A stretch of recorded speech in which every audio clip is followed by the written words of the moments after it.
March 12, 1944, near Cassino, Italy. Dawn broke pale and slow through low mountain fog. The light barely reached the depot yard, where mud swallowed boots, and the air carried the distant hum of artillery buried somewhere in the haze. Inside a corrugated tin shed, Corporal Frank Dwyer worked in silence, his breath visible in the cold. On the bench before him sat a stripped gear housing from a 3-ton GMC truck. The steel edges were worn smooth from overuse, teeth sheared under load. He turned the piece in his gloved hand, tracing the brake line with a mechanic's precision, already knowing it could not be repaired. Behind him, 40 trucks stood in neat rows, motionless, waiting. Their windshields were streaked with dried rain and oil, canvas covers stiff with frost. Fuel drums lined the walls like dormant artillery, each marked for units that hadn't received a delivery in days. The depot log said, awaiting shipment. But the convoy from Naples was 5 days late, and every hour of silence meant fewer shells reaching the line, fewer bandages to the hills. Orders were explicit, no improvisations, no scavenging from other units. Every part accounted for, every tool signed out, every movement logged. The war ran on paperwork as much as on gasoline. Dwyer had memorized the forms, replacement requisitions, delay notices, maintenance denials, all stamped, filed, and ignored. Yet the sound outside the depot walls was changing. Fewer trucks on the road, fewer engines starting at dawn. The system was slowing, the arteries of supply beginning to clot. He placed the stripped gear back on the bench, the metal cold through the glove. The fog pressed against the depot windows, erasing the hills, the road, the sky. For a moment, there was no front, just machinery and mud. He walked the yard once, counting the trucks by habit. Numbers steady, function collapsing. Each one was a body without a heart, built for motion, but forced into waiting. A mechanic could hear failure before it happened. In the rhythm of engines, in the weight of stillness. The air here was too quiet. Inside the office, the radio crackled with half messages from command. Delays, inspections, weather interference. He turned the dial until the static filled the room and left it that way. The noise felt closer to life than the silence that followed it. Back at the bench, the gear still waited. Dwyer cleaned it once more out of instinct, though there was nothing left to clean. His thumb left a faint line of grease across the steel, a human mark on a regulation object. Somewhere behind the fog, trucks that should have been moving lay stalled along the mountain road, their drivers stranded in the cold, engines dead. He looked again at the rows of idle machines, at the fuel drums that would never roll forward without this one part. He had a choice: wait for permission that might never come, or take what the system forbade. The rule was clear, so was the need. Dwyer stared at the broken gear in his palm, feeling its weight against his skin. The weight of movement denied. Would you have taken it? Frank Dwyer came from a steel town in Pennsylvania, a place where mornings began with the hum of furnaces and the sound of freight wheels biting into rails. Before the war, he maintained locomotives that hauled coal through the Alleghenies, machines that exhaled heat and ash like living things. Their movements had rhythm, their faults had pattern. He understood them. In that world, precision was loyalty. Tighten every bolt twice, count every piston stroke, measure by sound when the gauges lied. It was an order he trusted more than words.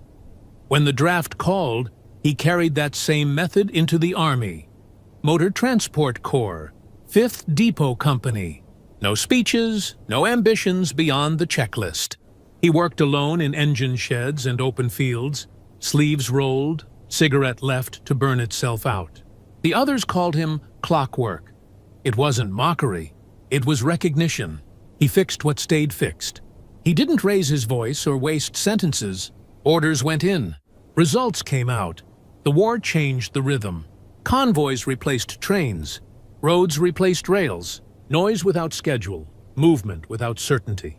He found himself listening to trucks the way he once listened to locomotives. By tone, by tremor, by the small shift in vibration that warned of failure. But in Italy, the machines didn't breathe in harmony. They coughed through mud, over bridges half destroyed, beneath skies that never cleared. Grease froze in the cold mornings. Grit choked carburetors by noon. Every part worked harder than it was built for.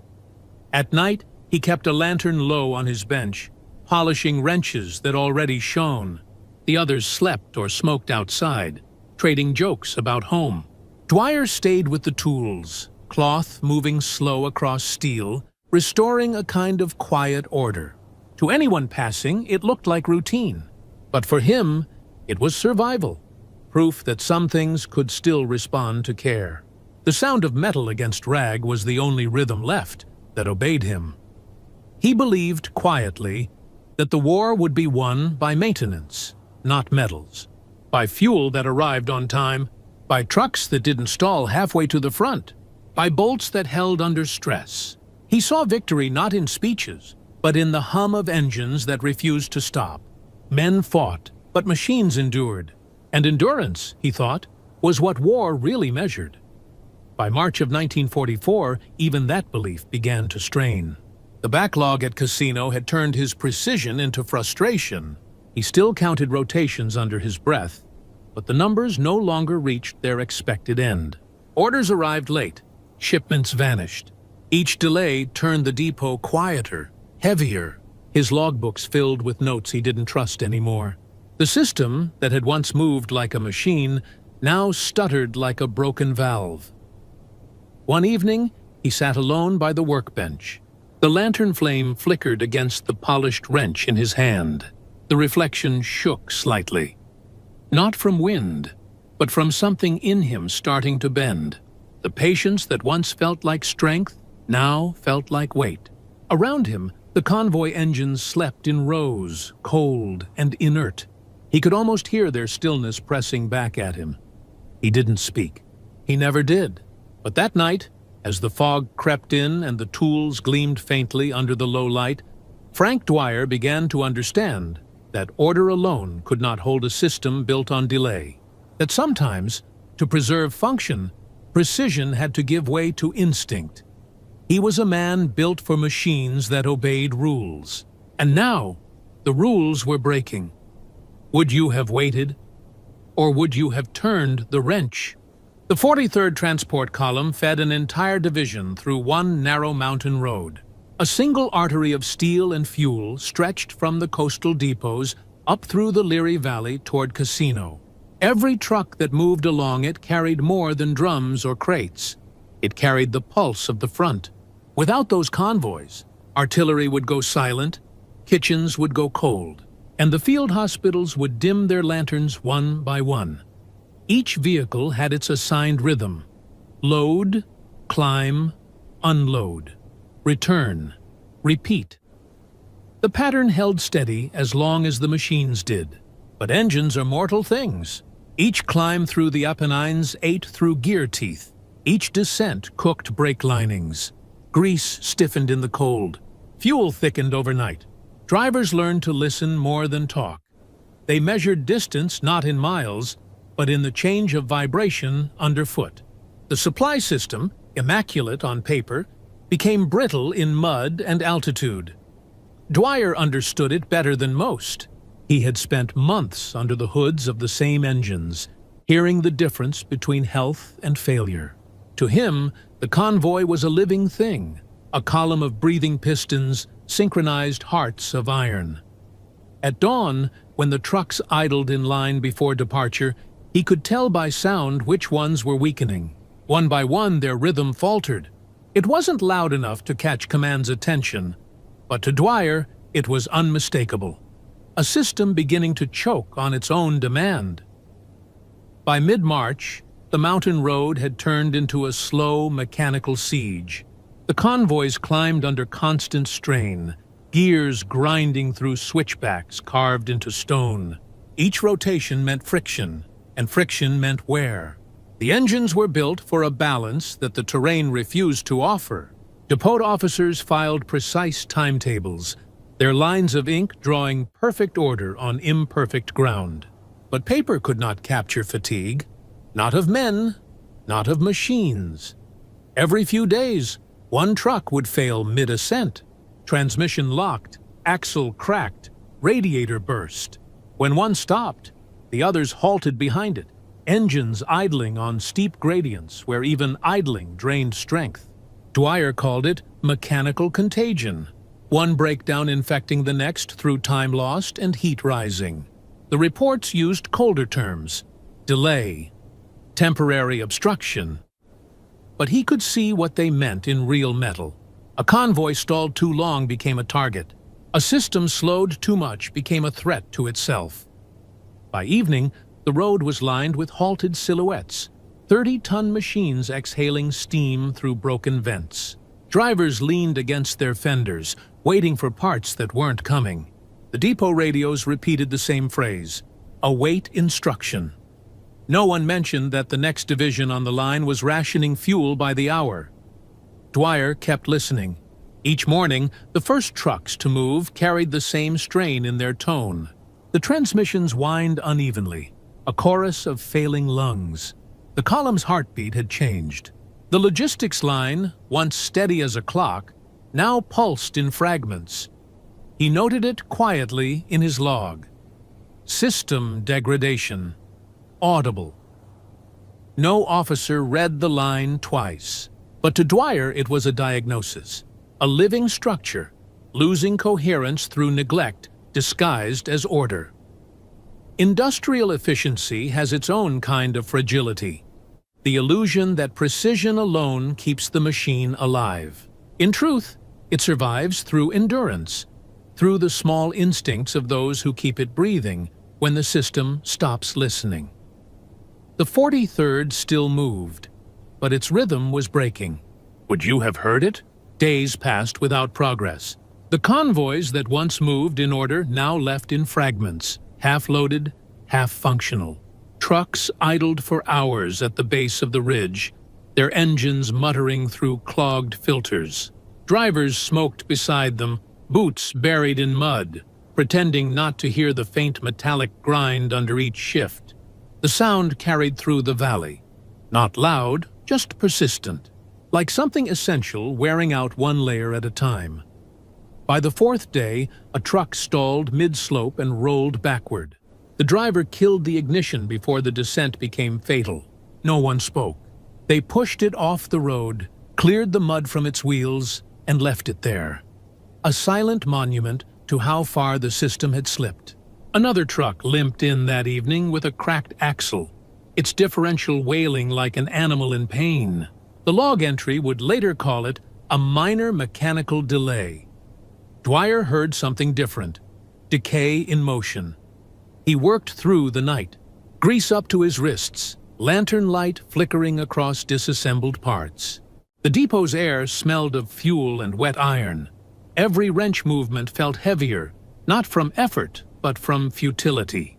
The supply officer came by twice, clipboard in hand, repeating the same reassurance. Replacements en route, Naples confirmed. Orders intact. Dwyer only nodded. The truth didn't need argument. It was already visible in the oil that had thickened to sludge, in the cracked washers that no longer held their seal. Entropy is not an event. It is a tone, a pitch that deepens day by day until the system no longer remembers how it sounded when healthy. Dwyer could hear it everywhere. In the uneven idle of the engines, the scraping of gears that once meshed clean, the sharp hiss of leaking pressure valves. None of it was catastrophic, but all of it was converging. The depot officers blamed the cold, the terrain, the mud, but Dwyer recognized something slower, bureaucratic. Maintenance requests unfiled, shipments rerouted, decisions postponed, the kind of erosion that begins in paperwork and ends in silence. Nights grew colder. The men stripped engines for warmth, lanterns hanging from exhaust pipes to thaw frozen grease. They scavenged scrap for washers, used tin from ration cans to replace missing pins. The depot, once a place of rhythm and rotation, had turned into a graveyard of half-alive machines. Tools clicked in the dark, echoing off fuel drums. Somewhere beyond the shed walls, trucks idled in low harmony. Not a convoy anymore, just fragments of one. Dwyer kept working. He no longer checked the clock. The sound of decay had replaced time itself. Then, during one of his late inspections, he saw it. A crate buried beneath torn canvas and frost-warped labels. The stenciling was still legible. Transmission gear set, Model 353, Unit B17. Not his unit, not his right to open. But inside could be the exact gears that would bring the convoy back to life. He stood there for a long minute. The sound of wind moved through the depot walls, faint but constant, like the system breathing through its last working valves. The rule was clear: unauthorized requisition, disciplinary charge. Yet in that frozen silence, the question became mechanical. A calculation of loss versus motion. He didn't move. Not yet. He only listened. To the failing pulse of the trucks outside. To the thin creak of the unopened crate. The system was dying slowly. And all it would take to save it was one broken rule. Regulations forbade cross-unit requisition. Theft, even for function, meant court-martial. But by March 1944, rules carried less weight than motion. In a war of fuel and steel, stillness was the real crime. Dwyer knew it. The depot's law existed on paper, but his world revolved on gears. He read the form again, tracing the blue ink of the stamp with a thumb still black from engine grease. The crate lay half-buried under canvas, marked for an armored battalion that hadn't sent a truck north in weeks. Its seals were intact, its address untouched. 40 vehicles waited outside, engines cold, their silence forming a kind of accusation. He weighed the decision like a mechanic, by load, by cost, by friction. To obey meant paralysis. To act meant violation. The depot's rhythm had collapsed under its own precision, and the only sound that mattered now was the hum of an engine that refused to die. Dwyer leaned against the crate and listened. From somewhere in the distance, thunder rolled through the fog. It wasn't weather. It was artillery, faint, rhythmic, steady. The front was still fighting, which meant the trucks had to move. He waited for the others to sleep. The lanterns dimmed one by one, their glow fading over tables of scattered tools and cooling metal. The depot floor creaked under his boots. In the far corner, the crate waited, silent, patient, as though aware of its own forbidden purpose. He hesitated once. The moral line was clear.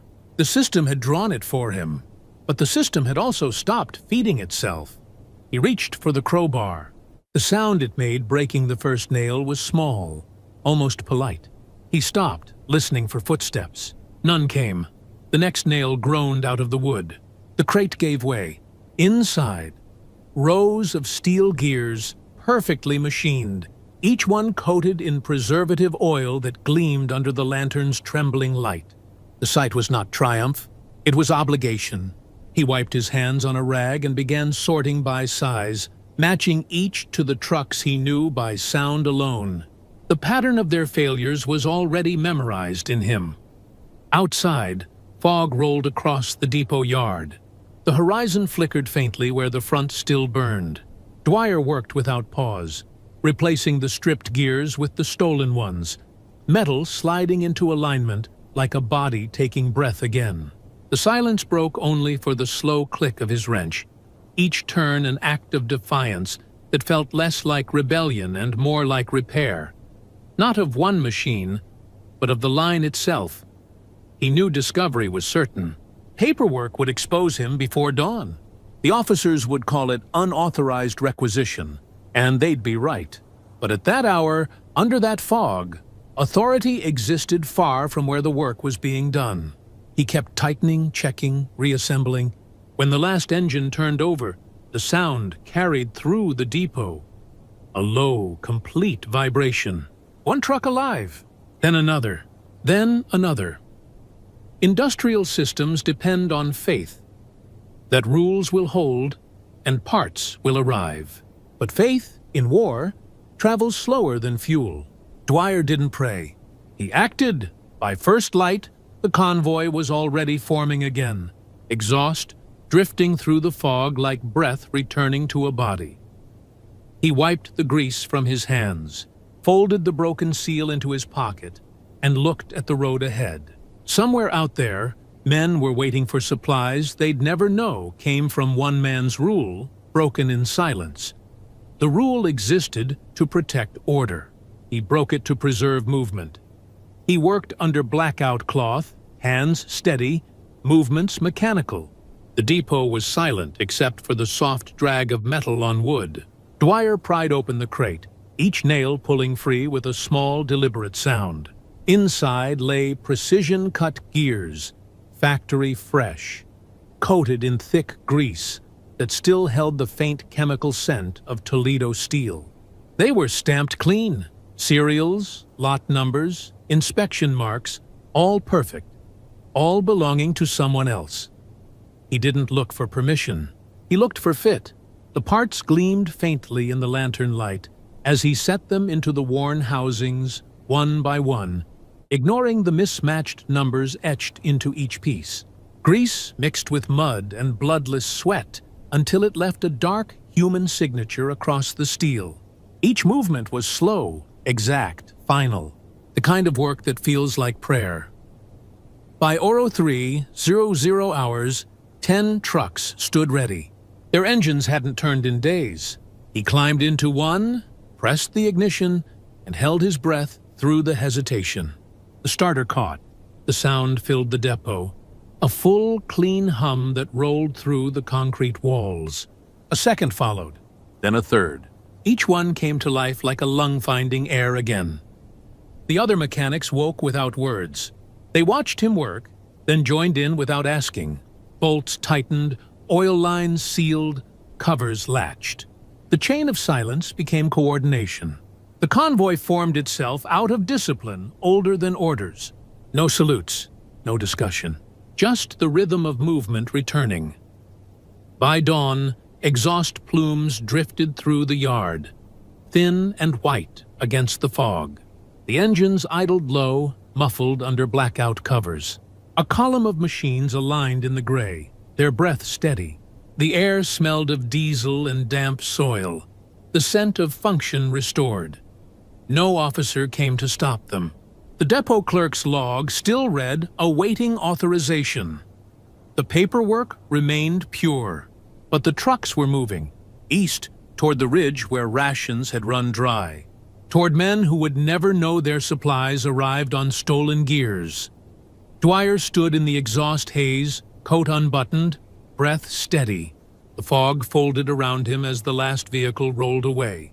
He watched the column disappear into distance, each red tail lamp dim beneath canvas, carrying stolen order through sanctioned chaos.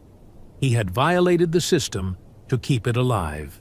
The depot behind him was quiet again, untouched, unaltered, except for one missing crate and the faint smell of burned oil where the engines had warmed the earth. Industrial systems survive not through perfection, but through the few who refuse to let them stop. The rule was never designed for this kind of silence, where defiance became maintenance and theft became function. The paperwork would never name him. The convoy would never mention him. But for one brief dawn in Italy, the rhythm returned.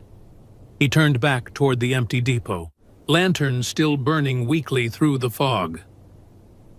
2 nights later, the reports began to filter back through the static, sparse, delayed, written in clipped transmission codes that carried no names. The forward supply post, assumed lost to enemy artillery, had held longer than expected. The official explanation read clean. Convoys arrived before road freeze. Fuel delivery successful. Position stabilized. Nothing more. Somewhere beyond the mountains, those trucks had made it through. 10 vehicles that weren't supposed to move. They had crossed the pass before the frost set in, delivering the last reserves of fuel that powered retreat convoys south. Each drum, each canister, each steel bolt carried forward under orders that technically didn't exist. The paper trail ended before the road began. The only evidence of their movement was a change in momentum, units that survived because engines didn't stop. The depot remained quiet. The officers filed their summaries.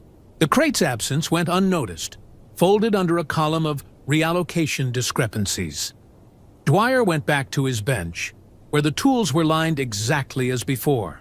He polished a wrench by habit, not pride. The workbench light burned low against the damp wall. Outside, fog moved through the yard again, slow and even, as if the system had resumed breathing on its own. Later, through the depot's static-filled radio, fragments of driver chatter slipped through. Made it through just before the ice.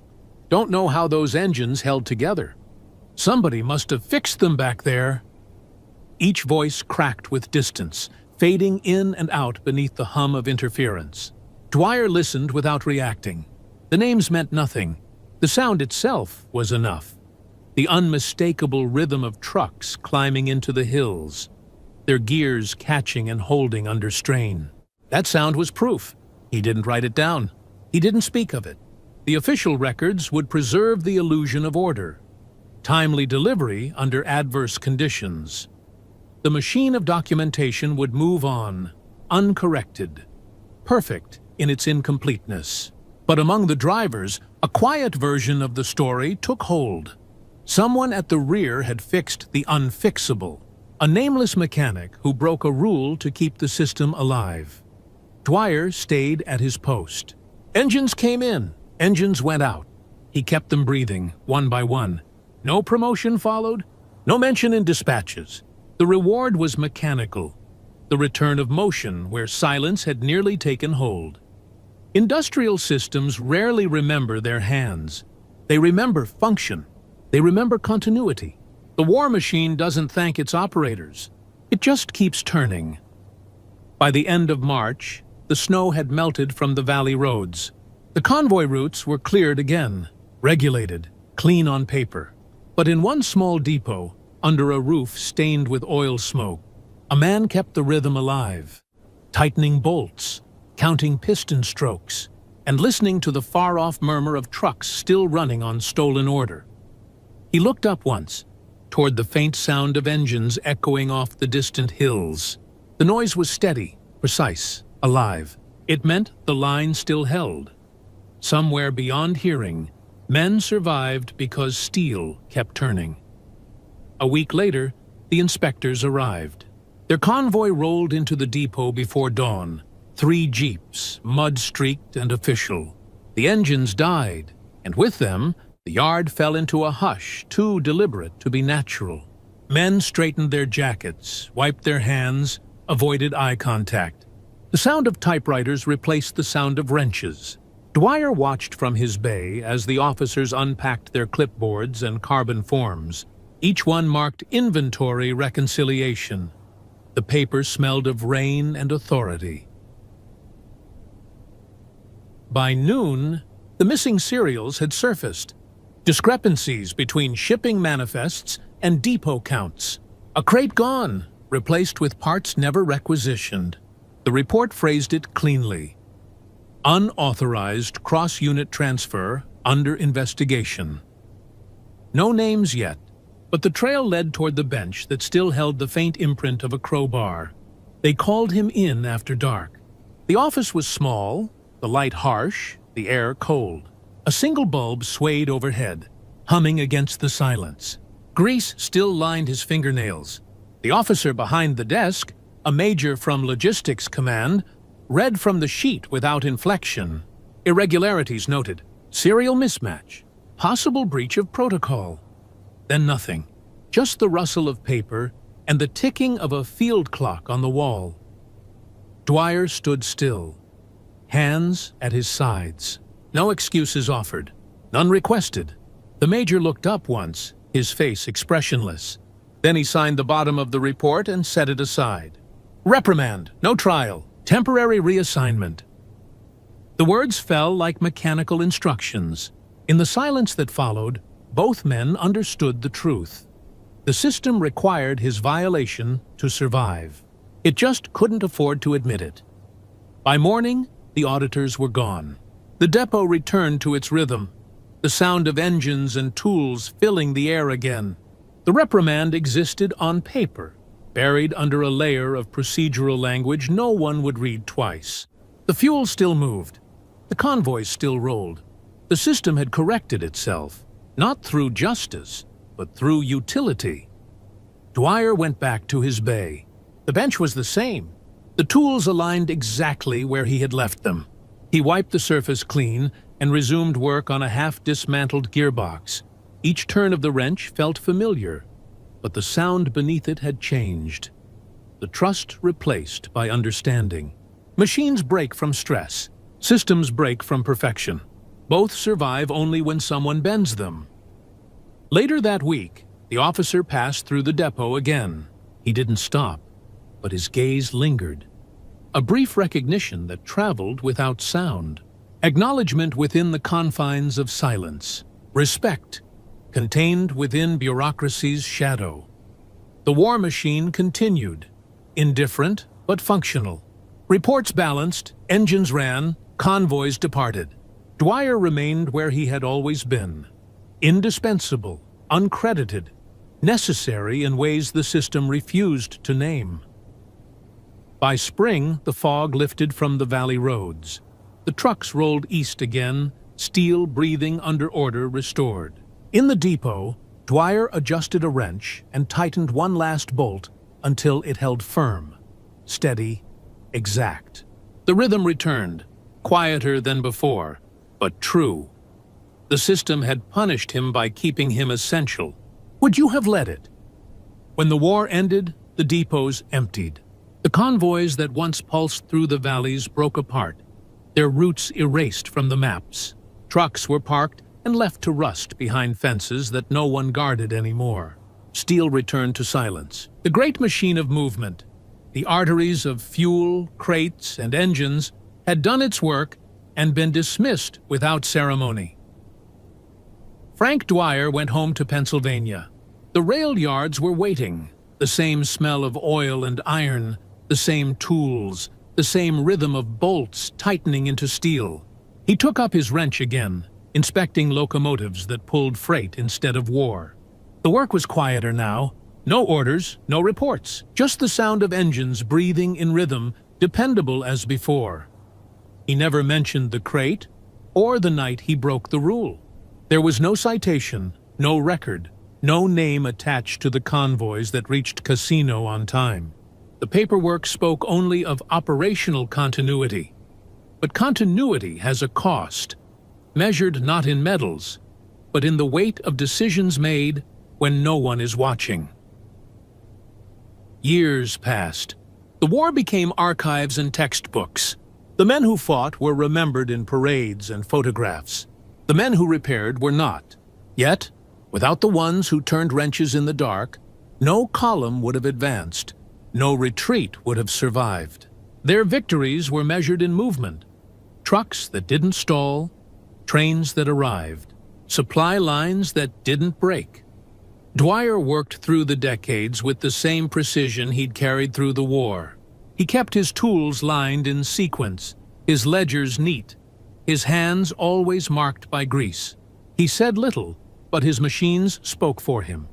The steady hum of engines under his care, each one a small defiance against decay. Industrial systems have no memory, only results. The world that survived forgot how much depended on silence, on men who made impossible repairs, on rules bent for function. In every large machine, there is a point where regulation ends and judgment begins. Dwyer had crossed that point once, and the war moved forward because he did. By the time the old depots were torn down, his story had dissolved into the rust of their foundations. Only the rhythm remained, the invisible continuity of motion he once fought to preserve. Somewhere, on a cold morning, a train's engine starts, the sound rising from steel that still bears the shape of his work. Wars are remembered through victories, but sustained through maintenance. The visible triumphs depend on the unseen persistence of those who kept the system breathing. Frank Dwyer's name faded with the paint on the trucks he repaired, but the line he kept alive, the quiet mathematics of motion, continued long after he was gone. Systems endure not through obedience, but through the few who understand when to disobey.